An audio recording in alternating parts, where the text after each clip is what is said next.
Welcome to day 107 of our one-year Bible reading plan. Today we'll read 1 Kings chapters 21 through 22. Before you begin, remember that it helps to establish a daily reading time. Begin with a short prayer, asking the Holy Spirit for wisdom and understanding. Always read for understanding and to hear from God, not just to finish today's reading. Please like, subscribe, and share this video to bless someone else. Now let's begin. 1 Kings chapter 21, verse 1. Sometime later there was an incident involving a vineyard belonging to Naboth the Jezreelite. The vineyard was in Jezreel, close to the palace of Ahab, king of Samaria. Ahab said to Naboth, "Let me have your vineyard to use for a vegetable garden, since it is close to my palace. In exchange I will give you a better vineyard, or if you prefer, I will pay you whatever it is worth." But Naboth replied, "The Lord forbid that I should give you the inheritance of my ancestors." So Ahab went home, sullen and angry because Naboth the Jezreelite had said, "I will not give you the inheritance of my ancestors." He lay on his bed sulking and refused to eat. His wife Jezebel came in and asked him, "Why are you so sullen? Why won't you eat?" He answered her, "Because I said to Naboth the Jezreelite, 'Sell me your vineyard,' or if you prefer, I will give you another vineyard in its place." But he said, "I will not give you my vineyard." Jezebel his wife said, "Is this how you act as king over Israel? Get up and eat. Cheer up. I'll get you the vineyard of Naboth the Jezreelite." So she wrote letters in Ahab's name, placed his seal on them, and sent them to the elders and nobles who lived in Naboth's city with him. In those letters she wrote, "Proclaim a day of fasting and seat Naboth in a prominent place among the people."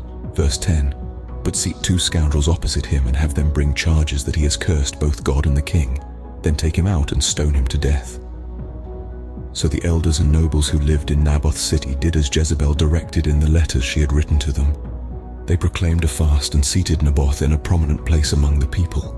Then 2 scoundrels came and sat opposite him and brought charges against Naboth before the people, saying, "Naboth has cursed both God and the king."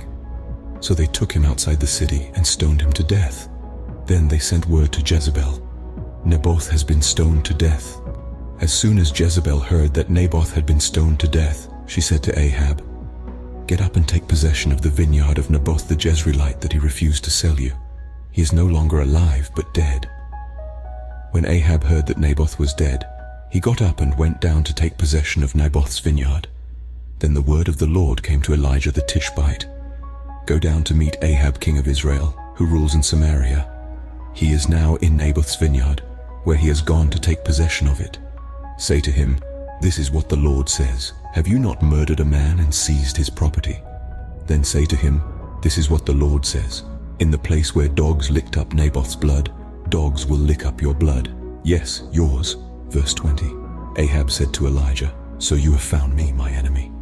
"I have found you," he answered, "because you have sold yourself to do evil in the eyes of the Lord. He says, I am going to bring disaster on you.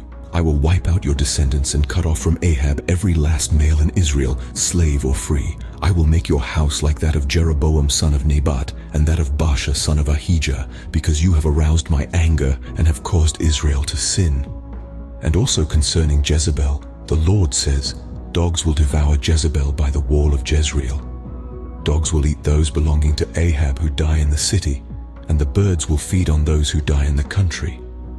There was never anyone like Ahab, who sold himself to do evil in the eyes of the Lord, urged on by Jezebel his wife.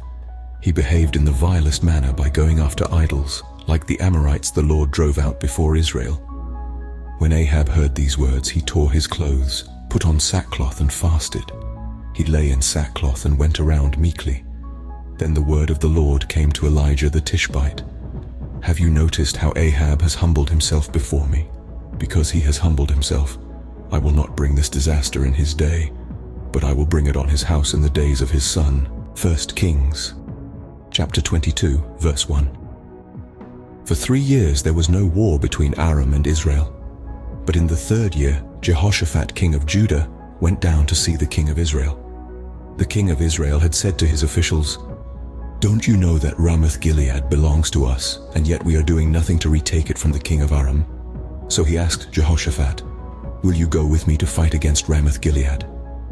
Jehoshaphat replied to the king of Israel, I am as you are, my people as your people, my horses as your horses. But Jehoshaphat also said to the king of Israel, First seek the counsel of the Lord. So the king of Israel brought together the prophets, about 400 men, and asked them, Shall I go to war against Ramoth-Gilead, or shall I refrain?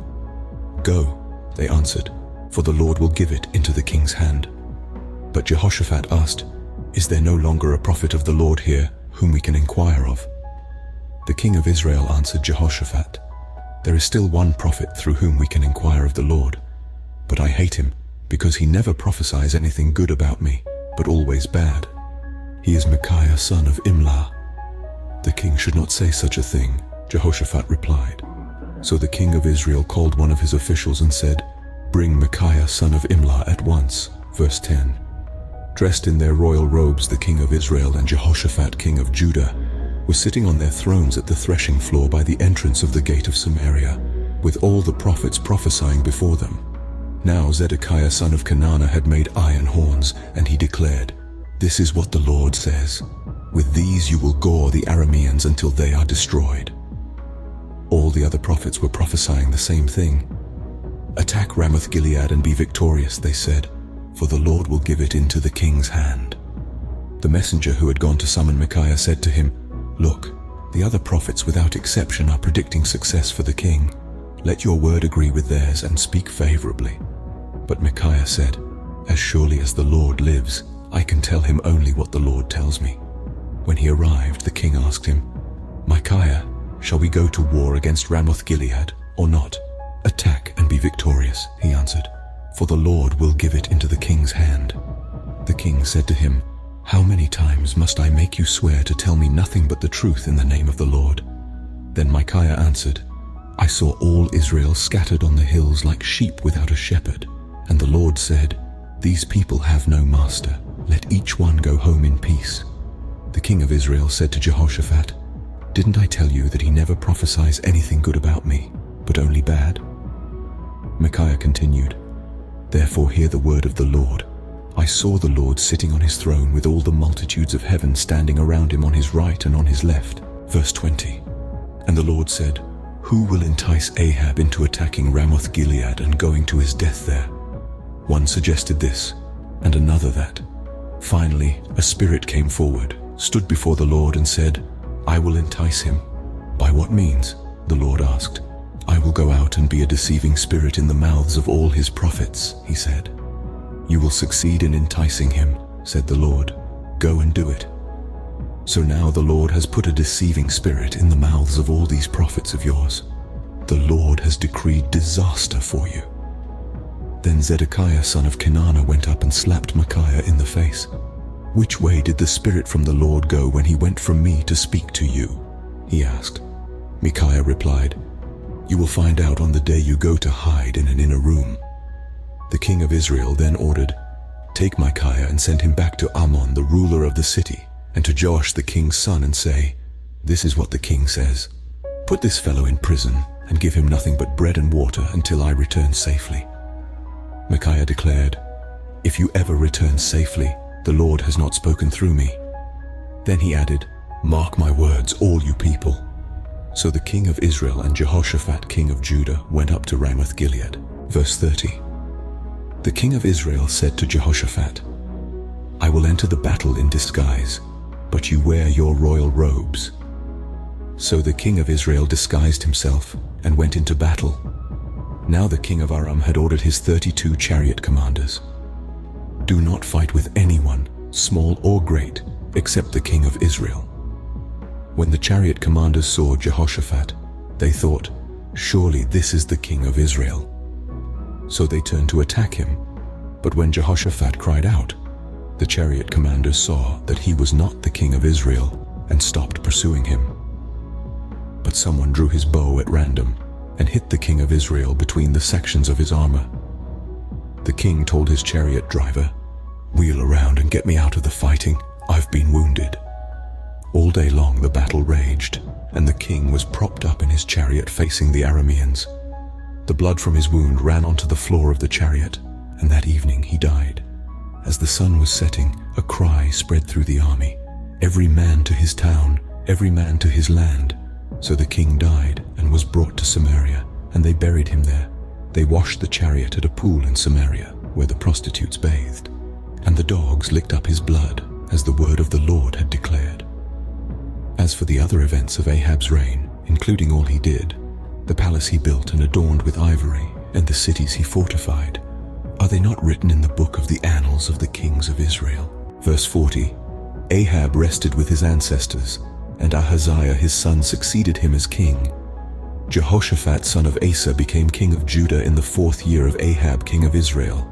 Jehoshaphat was 35 years old when he became king, and he reigned in Jerusalem 25 years. His mother's name was Azubah, daughter of Shili. In everything he followed the ways of his father Asa, and did not stray from them. He did what was right in the eyes of the Lord. The high places, however, were not removed, and the people continued to offer sacrifices and burn incense there. Jehoshaphat was also at peace with the king of Israel. As for the other events of Jehoshaphat's reign, the things he achieved and his military exploits, are they not written in the book of the annals of the kings of Judah? He rid the land of the rest of the male shrine prostitutes who remained there even after the reign of his father Asa. There was then no king in Edom. A provincial governor ruled.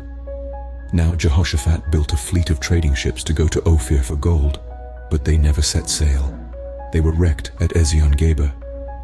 At that time, Ahaziah son of Ahab said to Jehoshaphat, "Let my men sail with yours." But Jehoshaphat refused.